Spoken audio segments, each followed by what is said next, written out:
Good evening. आज हम start करने जा रहे हैं क्लास 9th की चैप्टर 1 संख्या पद्धति। चैप्टर का नाम है, जिसमें हमारा टॉपिक रहेगा आज का वास्तविक संख्याएं और उनके दशमलव प्रसार। चैप्टर का जो टॉपिक है वास्तविक संख्याएं और उनके दशमलव प्रसार। हम जानते हैं कि वास्तविक संख्याएं जो होती हैं वो सारी संख्याएं होती हैं जिसमें परिमेय संख्या भी सम्मिलित है और अपरिमेय संख्याएं भी सम्मिलित है। आपको पिछले क्लासेज में आपको बता गया है, वीडियोस में आपको बता दिया गया है कि परिमेय संख्याएं जो हैं वो प्राकृत संख्याएं, पूर्ण संख्याएं और पूर्णांकों का एक संग्रह है।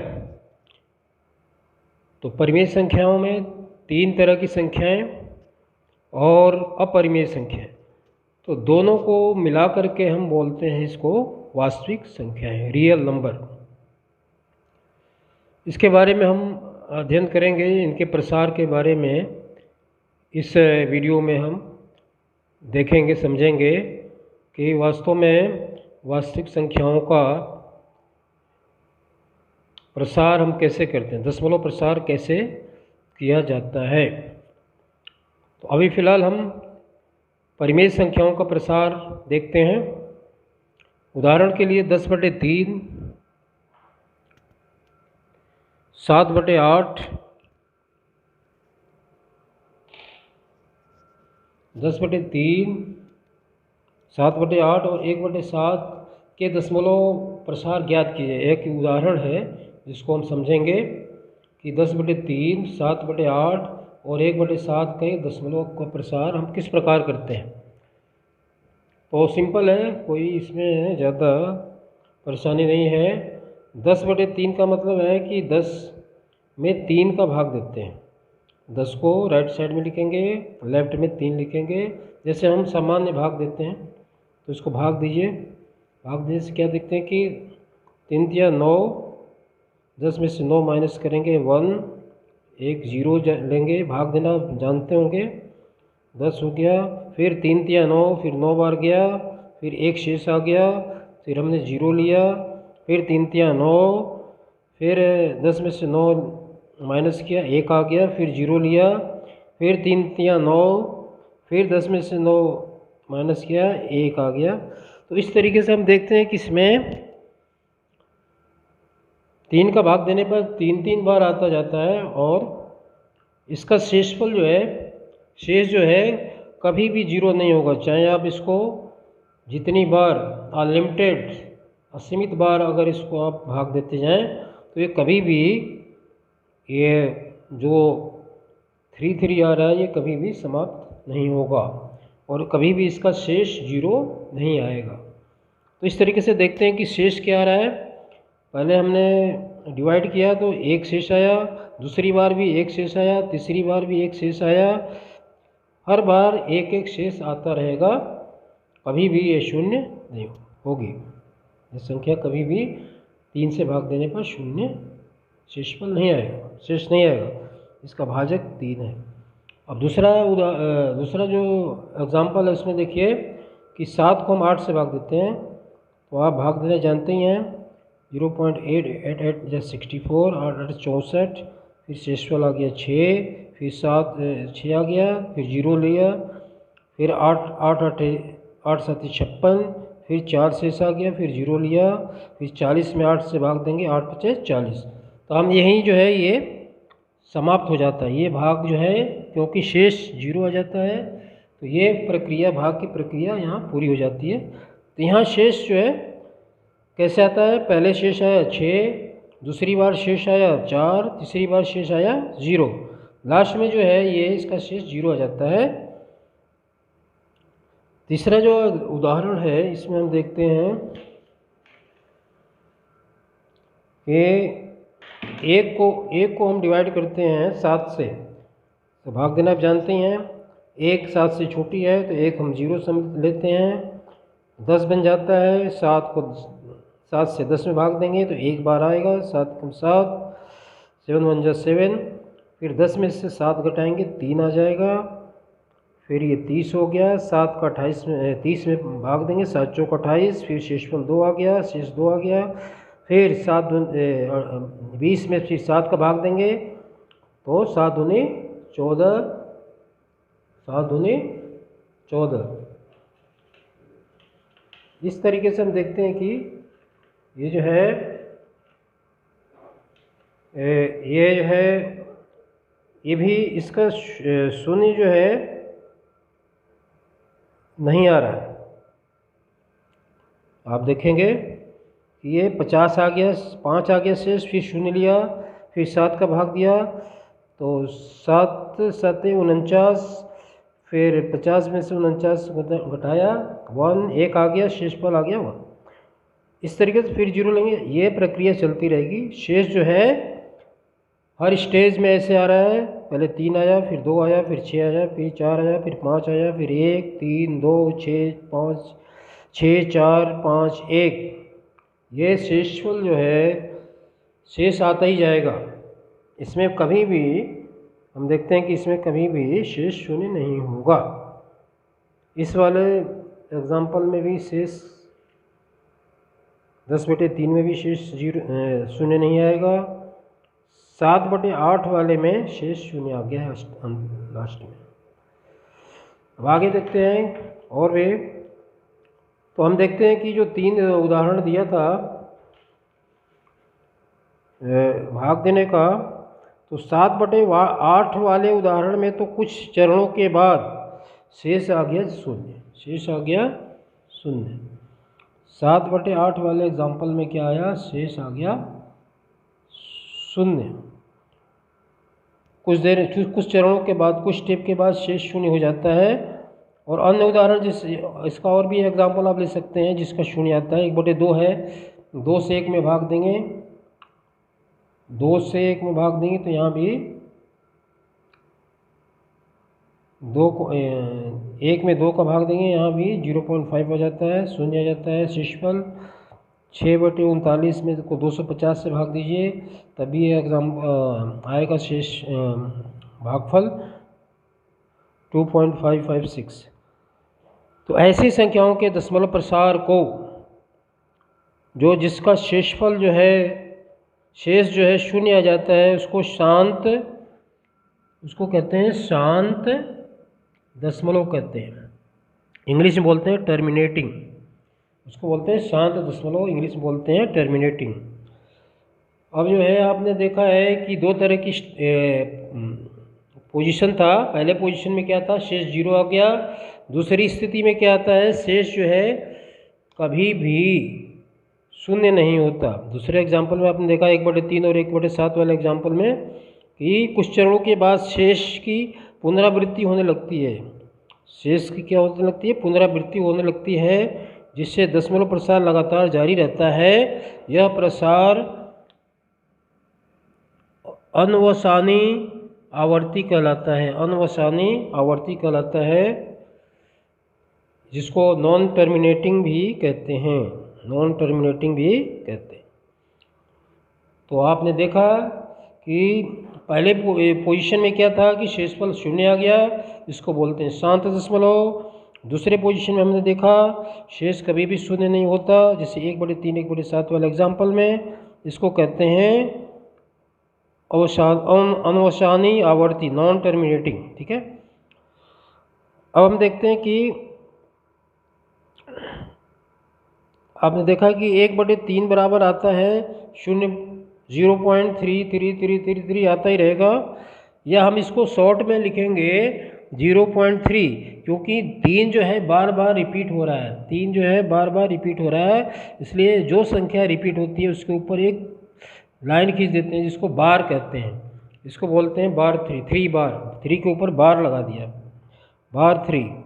इसी तरह से 1/7 है, इसको भाग दिया तो हमने किया 0.14285 7142857 7142857।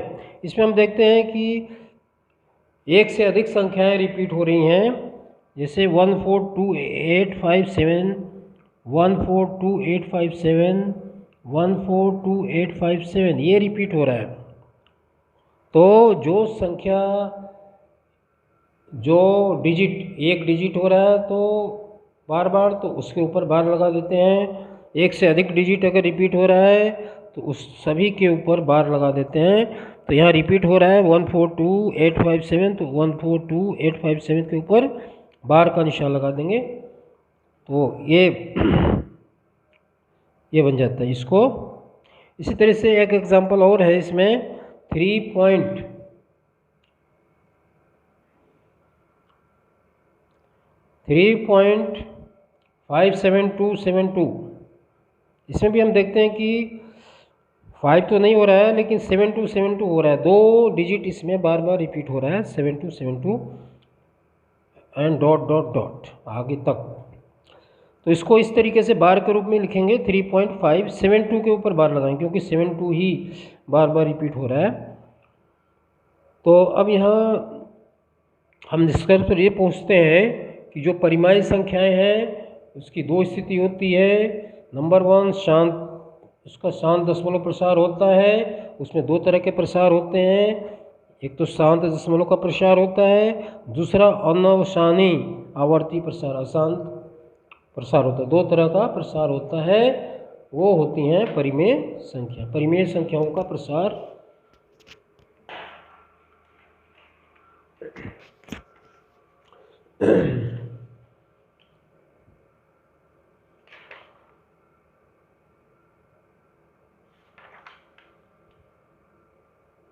अब आगे देखिए उदाहरण है, एक उदाहरण देखते हैं। दिखाइए कि 3.142678 एक परिमेय संख्या है। दूसरे शब्दों में हमें यह दिखाना है कि 3.142678 एक परिमेय संख्या है। दूसरे शब्दों में 3.142678 को p/q के रूप में व्यक्त कीजिए, जहां p और q पूर्णांक है और q 0 के बराबर नहीं है।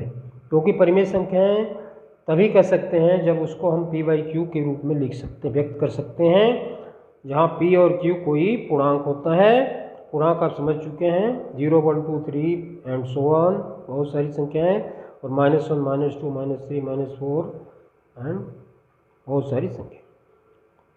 तो लगातार इसमें जो है हमें 3.142678 को p/q के फॉर्म में लिखना है। तो हम देखते हैं कि यहाँ इस दशमलव को हम जब हटाएंगे तो दशमलव के बाद कितने अंक हैं, 3 और 3 6, तो एक के बाद 6 जीरो लग जाएगा और ये पॉइंट को अब हटा देंगे तो ये आ जाता है एक फॉर्म में, ये p/q के रूप में व्यक्त हो जाता है। तो हम इस तरीके से p/q के रूप में व्यक्त कर सकते हैं। तो जो p/q के रूप में व्यक्त हो गया वही परिमेय संख्या होता है, और जो p/q के रूप में व्यक्त नहीं होता है वो अपरिमेय संख्या होता है। इसके बारे में हम अपरिमेय संख्याओं के बारे में अगले वीडियो में डिस्कस करेंगे। उदाहरण 2 है, एक और एग्जांपल लेते हैं। दिखाइए कि ये दिखाना है कि 0.333 and so on and dot dot बराबर, इसको हम बार के रूप में लिखेंगे तो 0.3 बार हो जाएगा, को p/q के रूप में व्यक्त किया जा सकता है, जहाँ p और q पूर्णांक है और q 0 के बराबर नहीं है। ये बार बार रिपीट हो रहा है कि कोई भी परिमेय संख्या जो होती है p/q फॉर्म में होती है, जहाँ p और q पूर्णांक होता है और q 0 के बराबर नहीं होता है। बार बार ये रिपीट हो रहा है। अब इसको सॉल्व करेंगे, कैसे दिखाएंगे? तो तरीका ये है कि हम जो है 0.333 को हम x मान लेते हैं। मान लिया x एक परिमेय संख्या है, मान लिया 0.33 एक परिमेय संख्या है, तो इसको x के बराबर मान लेते हैं। अब हम दोनों साइड को 10 से गुणा कर दें। 10 से इसलिए गुणा करते हैं कि दशमलव एक ही संख्या रिपीट हो रही है, इसलिए हम एक संख्या के लिए 10 से गुणा करेंगे।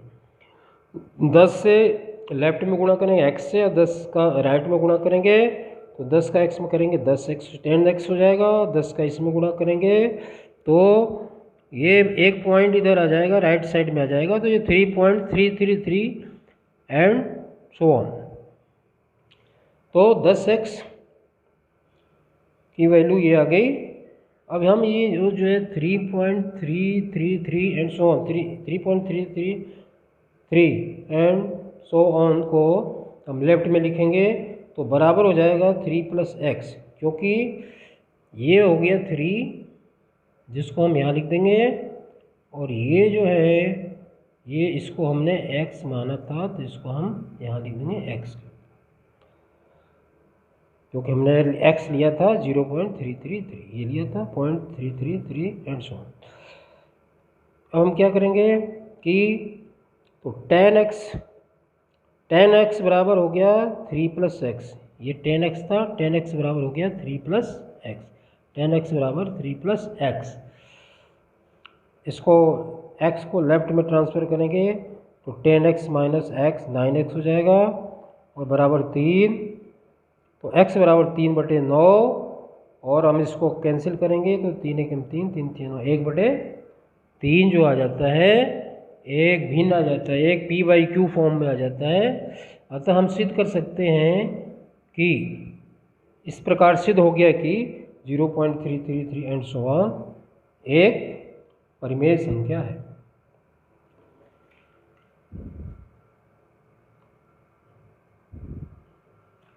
और भी उदाहरणों से हम समझेंगे इसको, और समझने की कोशिश करेंगे।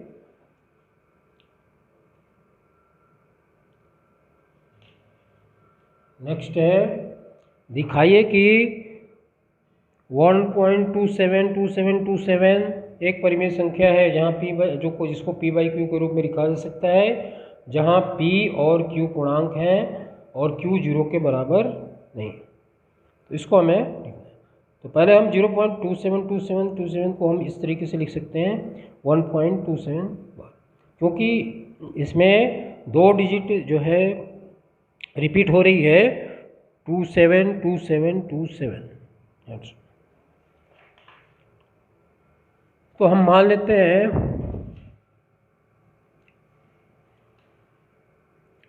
लिया x के बराबर मान लेते हैं, x बराबर 1.272727 एंड सो। अब हम इसे 100 से गुणा करेंगे, x को 100 से इसलिए गुणा करेंगे क्योंकि जो संख्या रिपीट हो रही है 2 है, 2 डिजिट हैं जो कि रिपीट हो रहे हैं 2727। पहले वाले एग्जांपल में क्या था, एक ही डिजिट था 3 जो बार बार रिपीट हो रहा था, इसलिए हमने 10 से गुणा किया। इसमें क्या है, 2 डिजिट रिपीट हो रहा है, इसलिए हमने इसमें 100 से गुणा करेंगे। आगे चल के अगर 3 डिजिट रिपीट होता है तो 1000 से गुणा करेंगे, 4 डिजिट अगर रिपीट होता है तो 10,000 से गुणा करेंगे। इस तरह से ये इसका मेथड है। तो 100 से गुणा करेंगे लेफ्ट और राइट में, तो 100 का x में करेंगे 100x हो जाएगा, और 100 को इसमें गुणा करेंगे 1.272727 में, तो एक यहाँ आ जाएगा। ये 100 से गुणा करने पर पॉइंट जो है 2 डिजिट राइट में खिसक जाता है, यहाँ आ के लग जाएगा, 27 के बाद में लग जाएगा, तो ये बन जाता है 127.272727 एंड सो। अब 127 को हम 126 लिख सकते हैं +1 लिख सकते हैं, 126 + 1 यहाँ लिख दिया, 126 से 126 + 1, ये एज इट इज रहेगा 2727 एंड सो।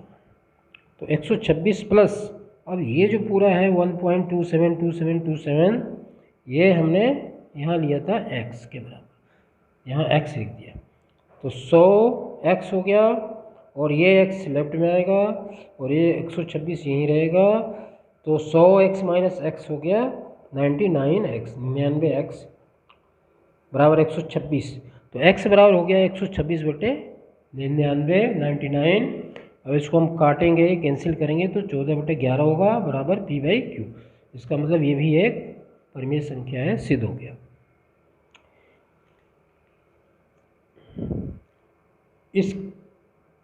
इस कंसेप्ट को और भी हम रिपीट करेंगे एग्जांपल के साथ। दिखाइए कि 0.2353535 एंड सो ऑन एक को पी बाई क्यू के रूप में लिखा जा सकता है, जहाँ पी और क्यू पूर्णांक है और क्यू 0 के बराबर नहीं। तो इसमें देखते हैं कि हम इसमें भी सेम है, जो पीछे के 2 एग्जाम्पल आप कर चुके हैं वैसे बिल्कुल सेम है। हमने इसको ले लिया x, इस दशमलव प्रसार को हमने ले लिया x के बराबर, तो x बराबर 2.35। अब इसको हम क्या करेंगे, 100 से गुणा करेंगे, क्योंकि 2 डिजिट जो है वो बार बार रिपीट हो रहा है। 35 जो है वो रिपीट हो रहा है, इसलिए 100 से गुणा कर देंगे तो 100x, और 100 को गुणा करेंगे 0.223535। तो इसमें क्या करेंगे, जब 100 से गुणा करेंगे तो ये पॉइंट जो है राइट साइड में 2 डिजिट पीछे खिसक जाता है, यहाँ 3 के बाद लग जाएगा, तो ये हो जाएगा 23.53553। इस तरीके से हो जाएगा। अब इसमें क्या करते हैं कि हम इसमें से जो 0.5 है इसमें 0.3 ले लेते हैं, तो 23 ये ले लिया, इसमें से हमने 3 ले लिया, 2 को रहने दिया इसी के साथ, ये 2 यहाँ आ गया, तो ये हो गया 0.2353535 एंड सो ये बन जाता है जो कि हमने माना था x के बराबर। ये x के बराबर हो गया, ये बराबर हो गया 23.3 प्लस x। अब 100x लेफ्ट में है और राइट में x है, तो 100x 100x माइनस x बराबर 23.3। 100x minus x equal to 99x equal to 23.3। x equal to 23.3 divided by 99 से डिवाइड करेंगे, ये पॉइंट को जब हटाएंगे तो एक 0 जो है नीचे बढ़ जाएगा, तो ये 233/990 हो गया, जो कि p बाई क्यू के फॉर्म में है। इसलिए इसको भी हम p बाई क्यू के 0.2353535 को भी हम p बाई क्यू के रूप में लिख सकते हैं। और जिनको p बाई क्यू के रूप में लिखा जा सकता है वो सारी संख्याएं दशमलव होती हैं। तो दशमलव प्रसार करने के बाद हमें पता इस तरीके से हम सिद्ध कर देते हैं कि ये संख्या p बाई क्यू के फॉर्म में लिखा जा सकता है कि नहीं लिखा जा सकता है। जो संख्या p बाई क्यू के फॉर्म में लिखी जा सकती है उसको हम परिमेय संख्या बोलेंगे। तो इससे ये निष्कर्ष निकलता है, ये जो जितने भी अभी तक आपने वीडियो देखा इसमें ये आपको निष्कर्ष निकलता है, रिजल्ट निकलता है कि एक परिमेय संख्या का दशमलव प्रसार या तो शांत होता है या अनुवसानी आवर्ती या अशांत होता है। अनुवसानी को अशांत बोलते हैं, शांत और अशांत। तो शांत और अशांत आवर्ती ये 2 तरह के जो प्रसार हैं ये हमेशा ही परिमेय संख्या होते हैं और इनको p बाई क्यू के फॉर्म में लिखा जा सकता है। तो डियर स्टूडेंट, ये वीडियो आज का यही समाप्त होता है। आगे की वीडियो लेकर हम जल्दी आएंगे। वो हमारा आगे जो चलेगा एक्सरसाइज 1.3 चलेगा, और इस प्रकार से ये वीडियो की जो श्रृंखला है चलती रहेगी। ये आपका सिलेबस जब तक कंप्लीट हो जाए ये वीडियो जारी रहेगी। जय हिंद।